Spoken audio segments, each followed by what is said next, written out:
Assalamualaikum warahmatullahi wabarakatuh. Saya Nuriski Alif Triawan, calon guru penggerak Angkatan 9 dari Kabupaten Gresik. Berikut saya akan menyampaikan koneksi antar materi modul 1.2 terkait dengan refleksi dengan model 4P, yaitu peristiwa, perasaan, pembelajaran, dan penerapan ke depan. Selamat menyaksikan. Peristiwa. Momen yang penting dan mencerahkan saya dalam proses pembelajaran modul 1.1 hingga modul 1.2 adalah ketika mengeksplorasi materi modul 1.1, saya mendapat pencerahan banyak hal. Salah satunya, peran saya sebagai guru adalah among atau fasilitator bagi murid. Saya berkewajiban mengembangkan potensi-potensi setiap peserta didik sesuai dengan kodrat alam dan kodrat zaman. Dan ketika mempelajari modul 1.2, saya belajar tentang nilai-nilai guru penggerak, antara lain berpihak pada murid, mandiri, kolaboratif, reflektif, dan inovatif. Saya juga belajar dari nilai-nilai tersebut akan sangat menunjang peran guru sebagai pemimpin pembelajaran, coach bagi guru lain, mendorong kolaborasi, mewujudkan kepemimpinan murid, dan juga menggerakkan komunitas praktisi. Dari nilai dan peran guru tersebut, saya sadar bahwa sebagai seorang guru, saya berperan menuntun setiap peserta didik sesuai dengan kemampuan mereka dan mengembangkan karakter mereka guna mewujudkan profil pelajar Pancasila. Kaitan antara modul 1.1 dan modul 1.2 yang saya pahami adalah bagaimana modul 1.1 yang merupakan landasan filosofis yang berfungsi sebagai fondasi intelektual dan moral yang akan membentuk pemahaman dasar para pelaku pendidikan, terutama guru. Ini adalah tempat di mana konsep-konsep filosofis, nilai-nilai, dan prinsip-prinsip dasar pendidikan diperkenalkan dan ditanamkan dalam jiwa sanubari para guru. Sementara itu, modul 1.2 memiliki peran yang sangat penting sebagai motor penggerak. Setelah guru memiliki pemahaman yang kokoh tentang prinsip-prinsip dasar dalam modul 1.1, modul 1.2 bertindak sebagai pendorong yang memungkinkan mereka untuk mengimplementasikan nilai-nilai dan konsep-konsep ini dalam praktek sehari-hari.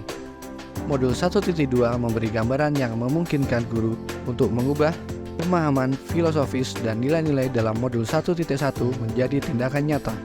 Ini adalah tahap di mana guru menjadi agen perubahan yang mampu menggerakkan sistem pendidikan ke arah yang sesuai dengan visi dan tujuan pendidikan nasional. Dengan demikian, keterkaitan antara modul 1.1 dan 1.2 adalah bahwa modul 1.1 memberikan dasar filosofis yang kuat, sementara modul 1.2 adalah alat yang memungkinkan guru untuk menggerakkan dan mengimplementasikan konsep-konsep ini di dalam praktek pendidikan sehari-hari, dengan tujuan akhir mencapai profil pelajar Pancasila dan tujuan pendidikan yang lebih ditetapkan. Untuk refleksi berikutnya adalah perasaan.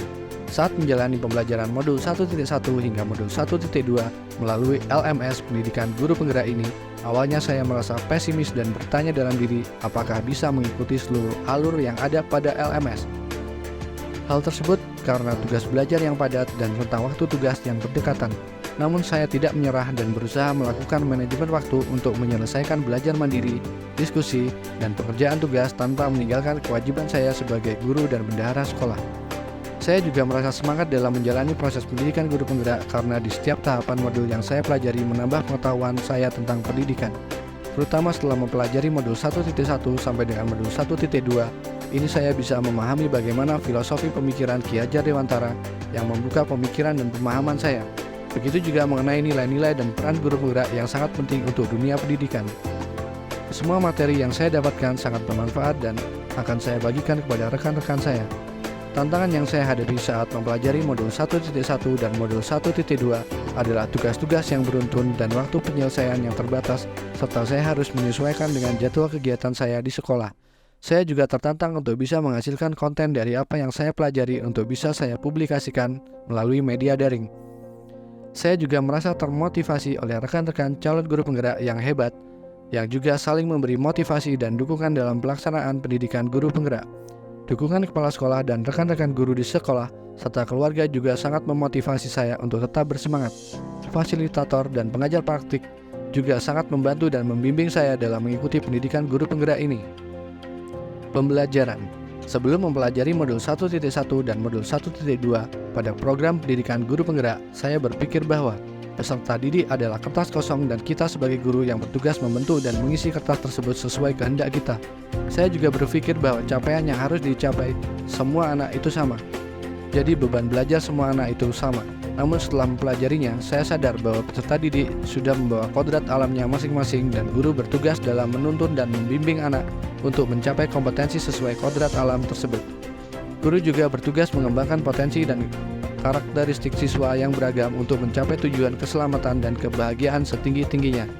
Setelah mempelajari modul 1.2 ini, juga saya sebagai pendidik menjadi mengerti bahwa nilai-nilai yang harus dimiliki guru penggerak seperti berpihak pada siswa, mandiri, reflektif, kolaboratif, dan inovatif akan menunjang dalam menjalankan peran sebagai pemimpin pembelajaran, menjadi coach bagi guru lain, mendorong kolaborasi, mewujudkan kepemimpinan murid, dan menggerakkan komunitas praktisi dalam rangka mewujudkan tujuan pendidikan merdeka, belajar, dan profil pelajar Pancasila. Untuk refleks yang terakhir adalah penerapan ke depan.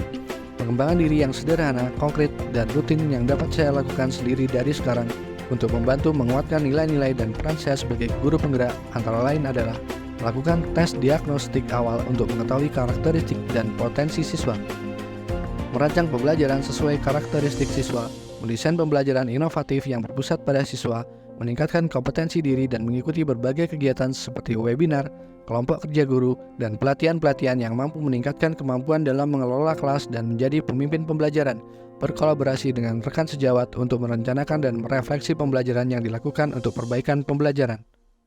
Demikian paparan saya terkait seri modul 1.2. Terima kasih.